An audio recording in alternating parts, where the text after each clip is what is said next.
I'm probably going to divide this PowerPoint into 2 shorter lectures too. I like to have more shorter lectures rather than one big long lecture, because who can sit there for an hour listening to me blab on? It's, I don't want you to have to do that. So I'm trying to break it down into little chunks. Make it go easier. So we talked about the structure of skeletal muscle. We're now going to start talking about the function of skeletal muscle. And so the same learning objectives apply for the whole chapter. We talked a little bit about line of pull in chapter 1. So muscle forces can be described as vectors because they possess both direction and magnitude. The direction of a muscle's force is referred to as the line of pull, or sometimes the line of force.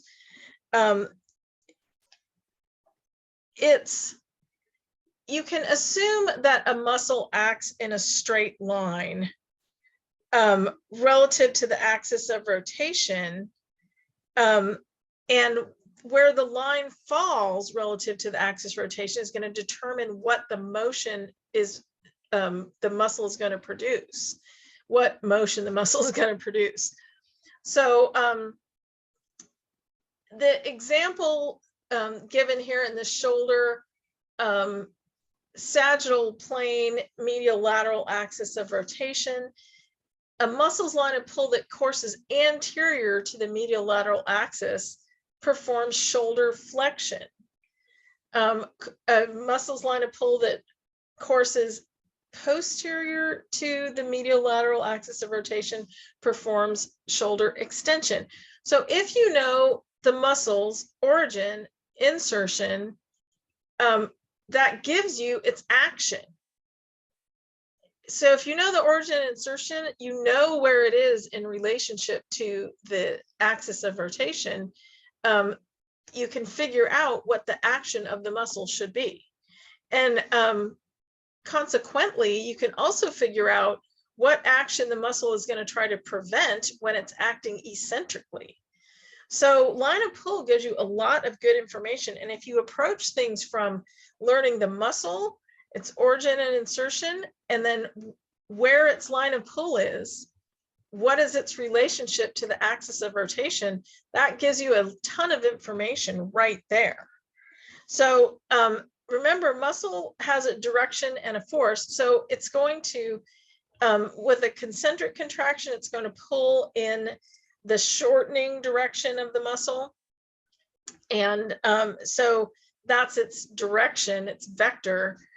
And it's going to produce the motion that works with its line of pull. So it does make sense. It is logical.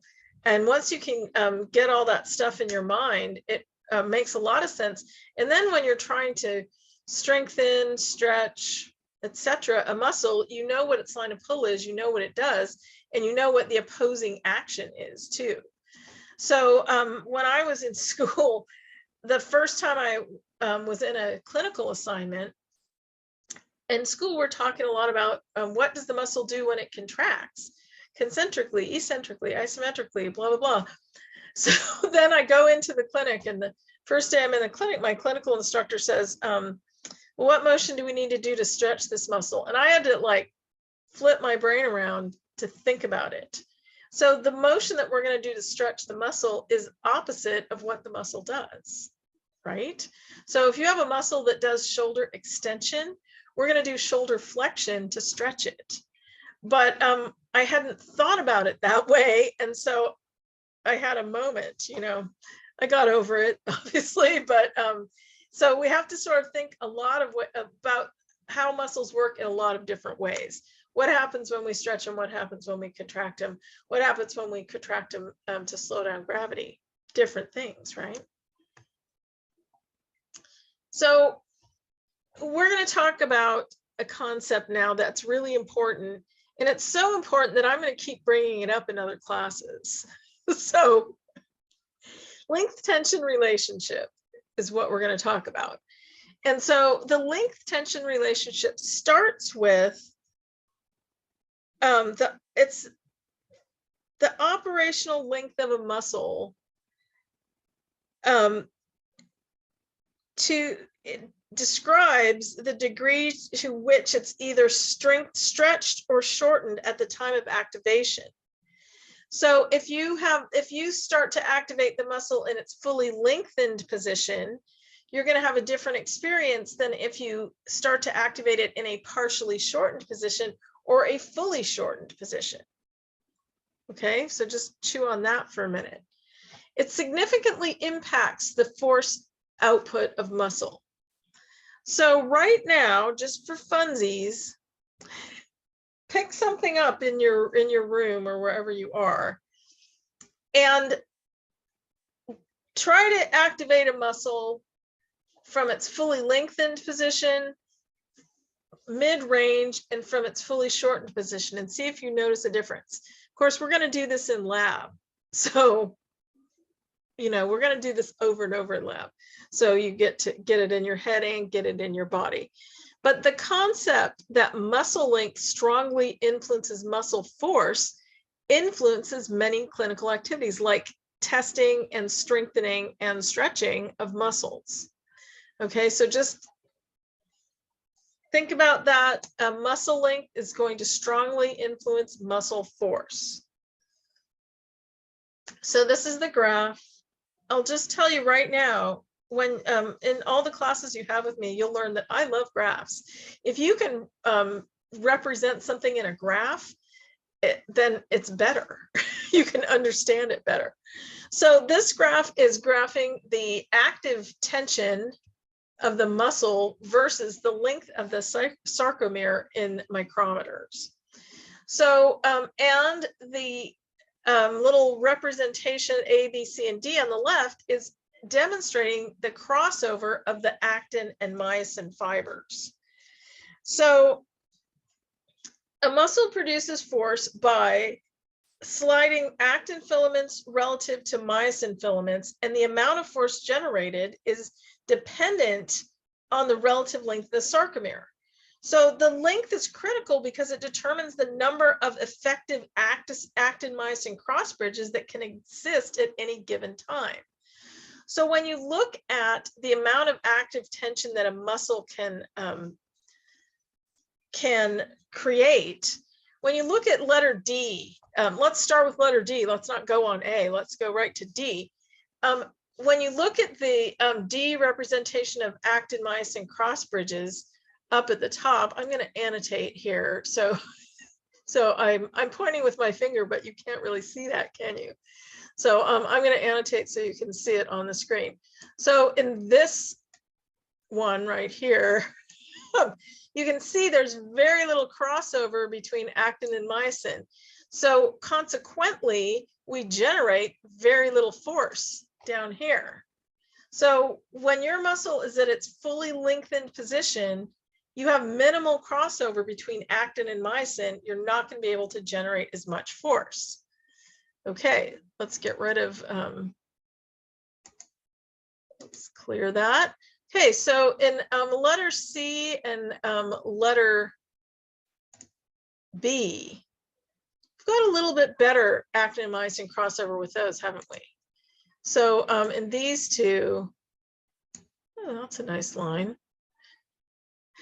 I didn't mean to draw a completely straight line. That was great. I meant to draw something more like this. So in letter C and letter B, we have a significant amount of actin-myosin crossover right through here. Consequently, we're generating a lot of force. We're generating the most force in this mid-range where we have good actin and myosin crossover all the way across the muscle. Okay, so letter D, not very much crossover. B and C, so not very much crossover, not very much force. B and C, we have a good amount of crossover and a good amount of force. With A, if the muscle's at its fully shortened position, there's actin and myosin crossover, but we're also missing a lot in this middle part here, where the myosin heads can't get to the ends of the actin filaments. So we can generate more force than when it's fully extended, but not as much force as when it's in the mid-range. So that length tension relationship has to do with actin-myosin crossover. So hopefully that makes sense. And if it doesn't, we'll talk about it. We'll talk more about it. So if we don't have any crossover, we can generate very little force. If we have way too much crossover, we generate less force. In the mid-range, where there's good actin-myosin crossover, that's our best area for force production. So it's whether the muscle is in an overly lengthened position or an overly shortened position, it's not going to have the same force generation as when it's in the mid-range. Okay, so still talking about length tension relationship. With active length tension relationship, the force generated is highly dependent on sarcomere length, right? So if it's really stretched, no crossover, not as much, or little crossover, not as much force. This relationship in a single sarcomere helps to explain how the relative length of the whole muscle affects force production, because remember, the muscle is just like a long string of sarcomeres in a bundle and then a lot of bundles, right? So the muscle's active force is generally greatest at its mid-length and the least at both extremes. So if it's at its shortest, it's not as good. If at its longest, it's not as good. If it's in mid-range, that's when you generate the most muscle force. Okay, hopefully that makes sense. So passive length tension relationship, because of its elasticity, the muscle also produces force passively. So the comparison is to a rubber band. The muscle generates internal elastic force when you stretch it like a rubber band. And so you stretch the rubber band and it has force that pulls it back. The muscle isn't exactly a rubber band, but it does have some elastic force. So that's our passive length tension relationship. So there is there's a graph for passive length tension relationship too, and it has to do with elastic behavior. So if you start out more stretched, you get a little bit of elastic force generated by passive length tension. So with passive length tension, the more you're stretched, the more elastic force you generate. With active length tension, you generate more force in the mid-range because you have better actin-myosin crossover. So you're not going to get very much muscle strength from elastic behavior, but you can get some rebound effect to get to that mid-range to strengthen your muscle contraction. So there are certain motions that we do that are going to be enhanced by using passive length tension relationship.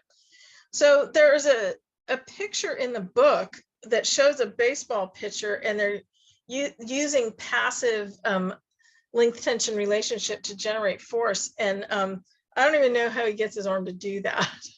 Oh, well, you know, he's elastic. He's got some elasticity.